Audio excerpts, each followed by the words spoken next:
جانتے ہو، جب ہم اللہ سے رو کر بار بار یہ کہتے ہیں کہ یا اللہ اور کتنا صبر کروں اور کتنا صبر کرنا ہوگا مجھے، تو میری دعا کیوں نہیں سن رہا؟ تو کچھ تو جواب دے میرے رب، میں اتنا گنہگار ہوں۔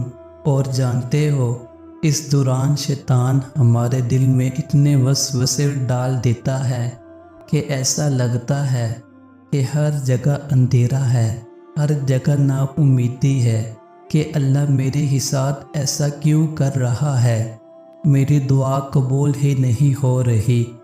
جانتے ہو، یہی ہماری سب سے بڑی غلطی ہے اور نا امیدی ہے اللہ سے کہ ہم اتنی جلدی مایوس ہو گئے، بلکہ اللہ تعالیٰ تو ہمیں دیکھ رہا ہوتا ہے کہ میرا بندہ صبر کرتا ہے یا نہیں۔ اور اللہ کو تمہارا رونا اتنا پسند ہے، جب تم اس کے سامنے رو کر دعا مانگتے ہو اور تمہیں لگتا ہے کہ اللہ تو تمہاری دعا سن ہی نہیں رہا، بلکہ اللہ نے تو خود قرآن میں فرمایا ہے، اے نبی، میرے بندے اگر آپ سے میرے متعلق پوچھیں تو انہیں بتا دو کہ میں ان کے بہت قریب ہوں، پکارنے والا جب مجھے پکارتا ہے تو میں اس کی دعا قبول کرتا ہوں۔ لہٰذا انہیں چاہیے کہ میرا حکم مانیں اور مجھ پر ایمان لائیں تاکہ وہ ہدایت پائیں۔ جانتے ہو، قرآن پاک میں اللہ تعالیٰ نے صبر کا لفظ کتنی بار ذکر کیا ہے، تو کوئی تو بات ہے نا، اللہ تعالیٰ نے قرآن پاک میں اتنی بار کہہ دیا تو صبر کرو، بے شک اللہ کا وعدہ سچا ہے، بے شک اللہ صبر کرنے والوں کے ساتھ ہے۔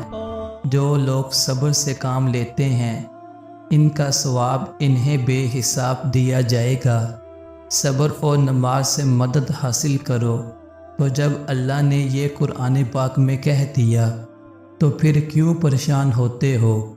اور ایک اور چیز، بجائے اس کے کہ اللہ ہمارے لیے کچھ کرے، کیوں نہ ہم اس چیز پہ فوکس کریں کہ ہم اللہ کے لیے کیا کر سکتے ہیں، کہ جب ہم اللہ کے لیے صبر اور نماز پڑھیں گے تو اللہ خود ہمیں صبر کا اجر دے گا اور سب خود ٹھیک ہو جائے گا۔